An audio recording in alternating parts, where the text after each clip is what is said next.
Inilah kisah kehidupan luar biasa dari seorang Suster Maria Luisa Zancajo de la Mata, yang biasa dipanggil Bunda Maria Luisa. Ini salah satu kisah hidup yang mengesankan dari seorang biarawati Katolik yang pernah ada. Selain karena cara hidupnya, bersatu dengan Tuhan, dia juga mengalami fenomena supranatural luar biasa yang terjadi di sekitarnya, dan disaksikan oleh puluhan orang, yang telah memberikan kesaksiannya. Bahwa di Avila di mana biarawati tersebut berada, dinyatakan telah terjadi hal yang mustahil seperti stigmata, penglihatan, menghilang, bilokasi, bau harum menyenangkan yang tidak dapat dijelaskan, perwujudan benda, pengusiran api dari mulut dan anggota tubuh, juga tangkisan dari serangan setan. Kondisi cacat dan kesehatan yang buruk sejak masa kanak-kanaknya, mistikus yang luar biasa dari Madrid Spanyol ini, bangkit untuk mendirikan sebuah ordo, yang dinamakannya Misionaris Cinta Kasih dan Pemeliharaan, yang didedikasikan untuk perawatan orang sakit dan miskin. Dia meninggal pada tahun 1954 dengan reputasi kesucian di antara anggota kongregasinya dan dengan penduduk setempat. Proses kanonisasinya hingga saat ini masih berlangsung. Mari kita ikuti perjalanan hidupnya. Maria Luisa Zancajo lahir pada tanggal 4 November tahun 1911, di kota Matias Sinlabaos Avila, sebuah kota kecil dekat Arevalo di Spanyol. Dibaptis pada tanggal 6 Desember tahun yang sama, di paroki Sinlabaos. Maria anak ketiga dari 5 bersaudara, dia lahir sebagai gadis mungil yang normal, hingga menginjak usianya 2 tahun. Dia menderita kelumpuhan infantil paralisis atau yang biasanya kita kenal polio, yang membuat tubuhnya cacat atau lumpuh sebagian, ditambah lagi kondisi kesehatannya yang buruk, kondisi yang dideritanya seumur hidup. Ayahnya Ramon Zancajo dari Avila, seorang sarjana hukum dan ibunya Carmen de la Mata González, berasal dari Vinoledo. Ketika Maria Luisa terserang penyakit, mereka pindah ke Madrid untuk menyerahkan pengobatan Luisa ke tangan dokter spesialis terbaik, pada saat itu. Pada tanggal 26 Mei tahun 1916, Luisa dirawat di Rumah Sakit Del Niño Jesús. Dia menjalani 2 kali operasi yakni pada tanggal 18 September dan tanggal 18 November. Pengobatan medis berjalan, tetapi kondisi kesehatan Luisa tetap tidak begitu membaik juga. Ketika dia berusia 5 tahun, ayahnya sakit keras dan harus dirawat berbulan-bulan di rumah sakit. Ini membuat kondisi keuangan mereka terpuruk, hingga Bunda Carmen harus berjuang demi ketiga anaknya. Dia bekerja di kasino, sebagai tukang bersih-bersih. Pada akhir tahun 1916, karena sakitnya dia diterima untuk dirawat di Rumah Sakit Jiwa San Jose di Madrid, yang dikelola oleh Mercedarian Sisters of Charity, yayasan yang menampung orang-orang cacat. Saudara sulungnya Manuela 10 tahun, diterima di Nuestra Señora de las Mercedes Asylum yang kemudian juga dengan Carmen adiknya yang berusia 3 tahun. Di tempat barunya dia sangat merindukan kasih sayang ibunya. Untuk menghilangkan rasa rindu itu, dia selalu pergi ke kapel, karena keyakinannya dia menjumpai Yesus keluar dari tabernakel menemaninya bermain. Luisa kecil pernah mengatakan hal ini kepada ibunya bahwa, Yesus menampakkan diri kepadanya, dan menyuruhnya untuk tidak terlalu banyak mengeluh, dan menjadi anak baik. Carmen ibunya tidak mempercayai ucapannya itu. Banyak orang kagum melihat bagaimana gadis kecil itu, dia bisa membaca dengan sendirinya. Tapi lagi-lagi Luisa mengatakan kepada ibunya bahwa, Yesuslah hadir menjadi guru dan mengajarinya.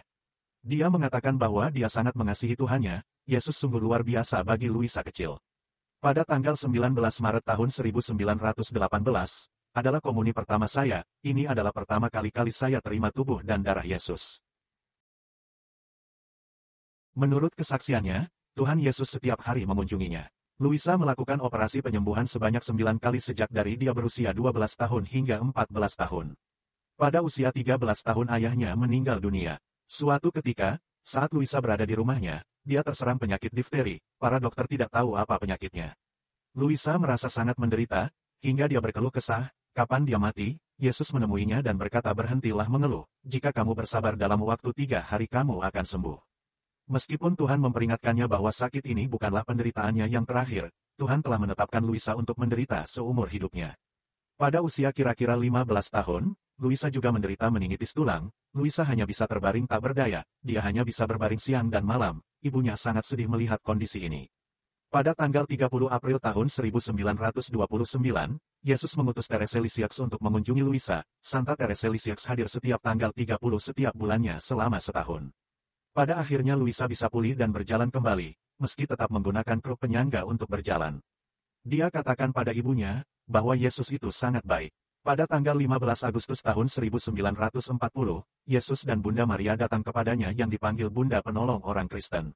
Bunda berbaju merah muda memakai mahkota 12 bintang dan di tangan kanannya memegang tongkat. Pada tanggal 17 Agustus tahun 1940, Yesus memintanya untuk mendirikan kongregasi cinta kasih dan kasih penuh belas kasihan, yang didedikasikan untuknya.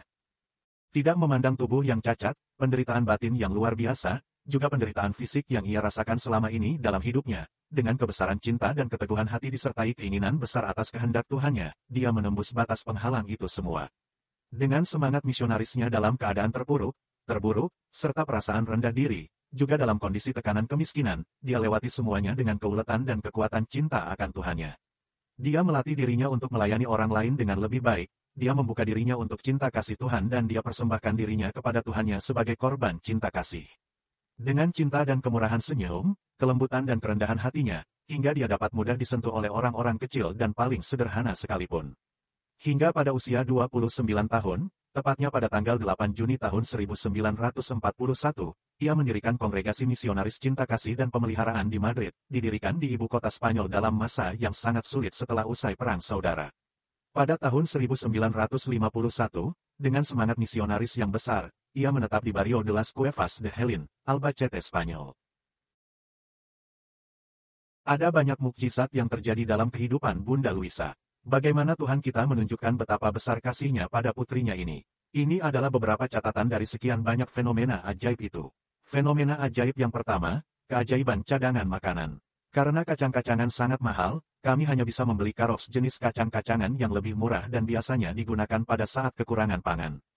Ketika kami pergi untuk memakannya, kami menemukan mereka berubah menjadi lentil atau butiran kacang yang sangat halus. Ini berlangsung selama hampir 2 tahun. Pada beberapa kesempatan, ada beberapa wanita muda kenalan kami datang ke rumah untuk makan. Mereka sangat terkejut dengan kehalusan lentil dan mereka ingin tahu di mana kami membelinya. Karena barang yang dibeli bukanlah lentil tetapi karoks, kami terpaksa mengatakan bahwa didapat dari sumbangan seorang wanita baik. Selain perubahan ajaib ini, ditambahkan lagi dengan penggandaan ajaib. Kami hanya mampu membeli 10 kg karoks, karena uang sangat ketat. Sister Adela mempunyai cadangan 10 kg karoks. Cadangan ini anehnya bisa bertahan untuk 6 bulan, meskipun faktanya mereka menghabiskan 1,5 kg setiap harinya, untuk 2 kali makan, buat 5 orang. Yang kedua, keajaiban ikan membusuk. Suatu hari, kami memiliki ikan sarden untuk hidangan utama.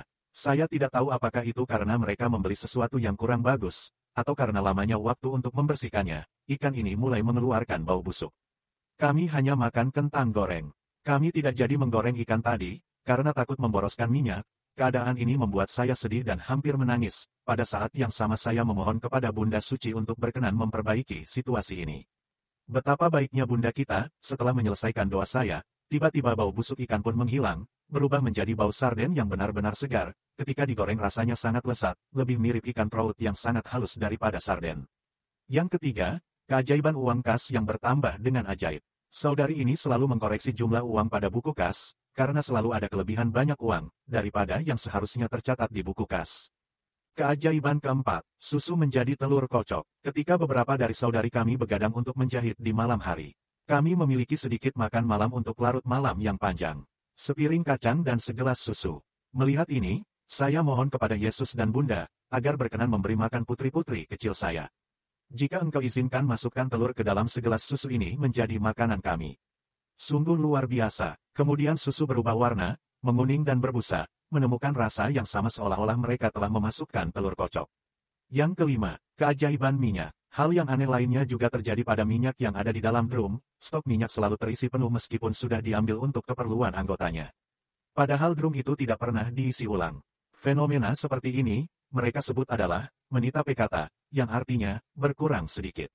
Demikian sekelumit kisah tentang keajaiban yang selalu mengikuti Bunda Luisa. Semua ini didapat dari buku catatan yang ditulis oleh Bunda Luisa sendiri. Pada Kamis Putih, tanggal 14 April tahun 1949, berdasarkan pengakuannya, Luisa menyaksikan fenomena Ekaristi yang luar biasa. Dia menceritakan, pada jam 9.45 pagi, Yesus menampakkan diri kepadanya dan berkata, "Aku datang untuk memenuhi janjiku." Dan dia memberiku bentuk hosti suci berdarah dan darah ini masih segar. Pada tanggal 28 April berdasarkan kesaksian Pastor Pedrosa, Bunda Luisa dan Suster Kepala, dalam tulisannya, Pastor Pedrosa menyatakan sebagai berikut. Saya membuktikan apa yang telah saya lihat dengan mata kepala sendiri, dan saya menyentuh hosti suci itu, ada darah yang mengering. Dan bahwa pada hari Jumat, tanggal 29 April saya melihat hosti kudus dengan darah merah yang cair. Pada tanggal 3 Mei tahun 1949, fenomena hosti kudus ini, mereka sampaikan kepada pengunjung keuskupan. Berikutnya keajaiban hosti kudus, berdasarkan kesaksian Pastor Manuel Soria. Ketika pastor lelah sepanjang malam membantu Suster Luisa melawan iblis, tibalah saatnya waktu komuni. Semuanya berjalan normal, ketika pastor mau menyerahkan hosti, dia menutup matanya dan menyilangkan tangannya seolah-olah dalam sikap syukur. Pastor pun berkata kepadanya, karena ketaatan yang kudus, bukalah mulutmu. Dia membukanya, dan di lidahnya dibasahi, tetapi terlihat jelas, tanpa diragukan lagi, di lidahnya ada hosti kudus. Hal yang sama terjadi pada Kamis Putih tahun 1951 di La Almunia, di rumah biara. Hari ini kembali lagi Tuhan Yesus sendiri yang hadir memberinya komuni pada pukul 7 pagi. Fenomena lainnya terjadi pada awal Mei tahun 1951, sebuah fenomena yang tidak masuk akal, yang dirasakan beberapa saudari suster, seperti di beberapa kali kejadian serupa, di waktu yang berbeda, ada bau wangi nyaman dan sulit untuk digambarkan, menyebar ke seluruh ruangan. Selain mukjizat keajaiban berupa berkat dan rahmat, ada banyak kejadian supranatural yang luar biasa dan mengerikan. Fenomena ini disaksikan oleh puluhan orang saksi mata, termasuk pembimbing spiritualnya, Pastor Manuel Soria Agudo, yang menuliskan kesaksiannya dalam sebuah buku yang berjudul, Saya Seorang Saksi, dan dari kesaksiannya inilah sebagian besar informasi ini didapat. Di dalam buku berisi biografi Bunda Maria Luisa, yang menceritakan kepada kita tentang pengalaman Pastor Manuel Soria Agudo sendiri sebagai saksi, atas fenomena yang tidak dapat dijelaskan. Mungkin hal yang paling mengejutkan adalah, apa yang oleh imam itu disebut sebagai sugesti jahat. Yang merujuk pada kisah di mana, biarawati Avila itu mendapat serangan kejam dari sosok yang ia sendiri sebut sebagai si botak, agar tidak menyebutkan nama aslinya, yang diterjemahkan menjadi fenomena misterius yang mengerikan. Dalam paparan di bukunya, pembimbing spiritualnya itu menceritakan sebagai berikut. Saya pernah melihat tiba-tiba muncul kobaran api dan membakar sarung kursi, tempat dia duduk di aula, saat berbicara berdua dengan saya. Saya juga pernah melihat ruangan dan lorong rumah biara di Madrid dipenuhi asap hitam. Anehnya, tak lama kemudian, asap itu menghilang. Saya juga beberapa kali, tiba-tiba mencium bau belerang yang menyengat, yang memenuhi ruangan, sehingga harus membuka jendela ruangan tersebut. Namun ada hal yang sangat serius, ini adalah akibat serangan iblis, terhadap fisik sang biarawati tersebut. Pastor Manuel Soria menuturkan kisahnya sebagai berikut. Fenomena serangan iblis ini, tidak hanya saya yang mengamati dan menyaksikannya, tetapi setidaknya ada 10 orang imam dan beberapa orang lainnya. Penderitaan yang dialami Suster Luisa dari serangan jahat iblis ini, bisa berlangsung, antara 3 hingga 10 jam.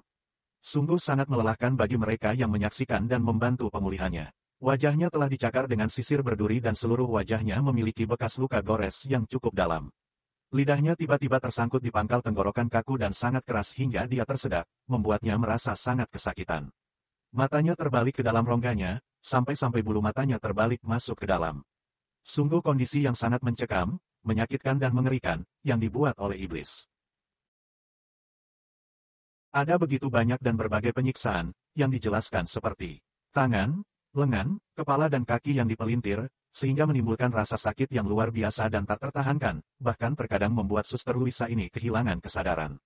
Penusukan dan cambukan atau deraan berbekas di sekujur tubuhnya, tamparan serta cakaran di mukanya dilakukan oleh tangan tak kasat mata, berbekas terlihat dengan jelas di hadapan mata para saksi, yang hanya bisa tercengang, terkejut dan bergidik melihatnya. Termasuk juga penglihatan palsu bahwa ia seperti berada di neraka, di mana ia melihat keluarga dan teman-temannya disiksa, karena menurut pria botak itu, mereka semua itu dikutuk.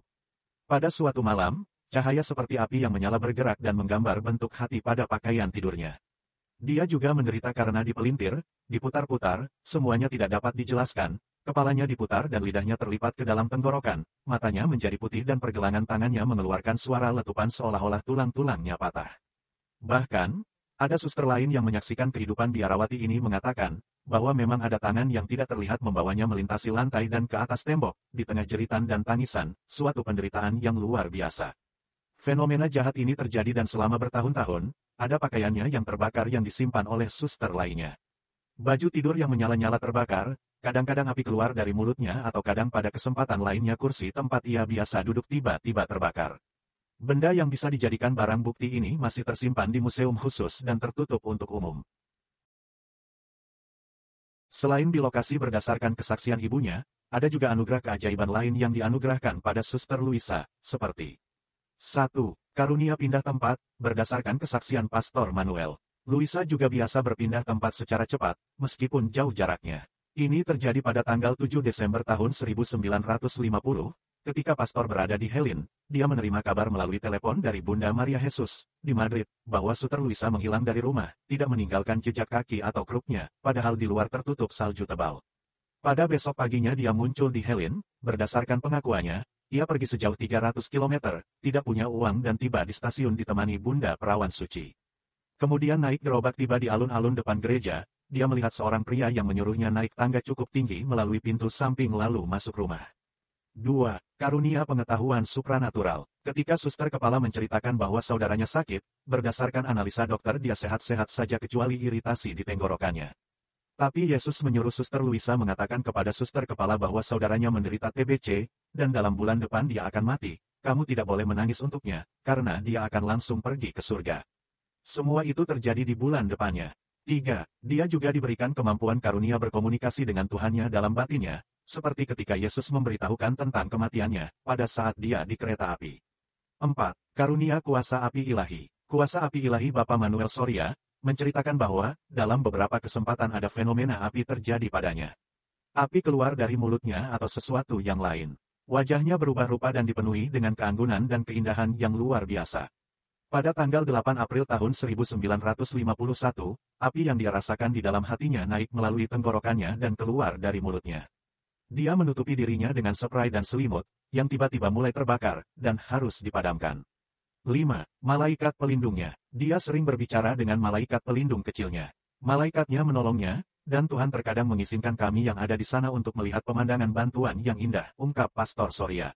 Biasanya setelah 6 atau 7 jam kesakitan, Luisa akan lelah, dan ketika dia melihat malaikat itu, dia akan berkata, Aupem, Aupem. Yang artinya dorong aku, dorong aku. Malaikat itu, dengan sangat lambat, membawanya, mengangkatnya dan duduk di tempat tidur dan memeluknya. Selain itu ada lagi anugerah kemampuan penglihatan supranatural, visi dari surga, intervensi gaib dan lain-lainnya. Pada tanggal 5 Mei tahun 1954, ia tiba dari Valencia ke Helin, di sana ia tinggal selama 15 hari untuk mengucapkan selamat tinggal. Dia sangat bahagia dan mengatakan kepada mereka, saya akan segera mati. Pada tanggal 20 Mei tahun 1954, Bunda Luisa kembali ke Madrid dari Helin. Ketika dia turun dari kereta, dia memeluk saudarinya dengan sangat gembira, dan mengatakan, aku akan mati. Yesus telah mengatakan kepada saya bahwa dia akan membawa saya segera. Pada tanggal 29 Mei tahun 1954, Luisa jatuh sakit dan kondisinya begitu cepat menurun dan memburuk. Akhirnya dia jatuh koma yang dalam, selama beberapa hari. Mereka memberitahu Pastor Manuel dan Pastor Roberto. Pada tanggal 5 Juni pukul 7.30 pagi, dia bangun dari komanya untuk pertama kali selama sakitnya. Dia membuka matanya dan menatap para suster, kemudian memandang gambar hati kudus yang ada di ruangan itu, lalu perlahan ia menutup matanya untuk selamanya. Pada usia 42 tahun, Bunda Luisa Sankao pergi menghadap Tuhannya. Pada tanggal 14 Agustus tahun 1974, jenazahnya dipindahkan dari pemakaman Santo Justo dan Pastor di Madrid, ke kapel rumah induk di Helin. Selain para suster dari Spanyol dan Amerika dan juga temannya, turut hadir pula dalam upacara pemindahan jenazahnya tersebut, ibunya Carmen de la Mata, bersama saudara perempuan dan keponakannya. Dia mengatakan pada beberapa kesempatan bahwa dia ingin jenazahnya, seperti jenazah Santa Teresa Lisieux, menjalani proses pembusukan alami. Faktanya bahwa ia dimakamkan di tempat terbuka, dan tanpa atap untuk waktu yang lama, dan tidak terawat dengan baik. Namun, ketika mereka membuka peti matinya, semua orang bisa mengenali wajahnya. Ada banyak keajaiban luar biasa yang terjadi dalam kehidupan mistikus Avila ini, dan inilah yang menjadi alasan untuk beatifikasinya yang akan segera dibuka. Proses kanonisasinya saat ini sedang berlangsung, dipelajari oleh Vatikan. Demikianlah kisah Bunda Luisa de la Mata terberkati, mistikus Katolik yang hidup penuh karunia mukjizat, stigmata, penglihatan, menghilang, bilokasi, bau harum menyenangkan yang tidak dapat dijelaskan, perwujudan benda, pengusiran api dari mulut dan anggota tubuh, juga tangkisan dari serangan setan. Semoga kisah ini bisa menambah wawasan kita tentang iman Katolik. Amin.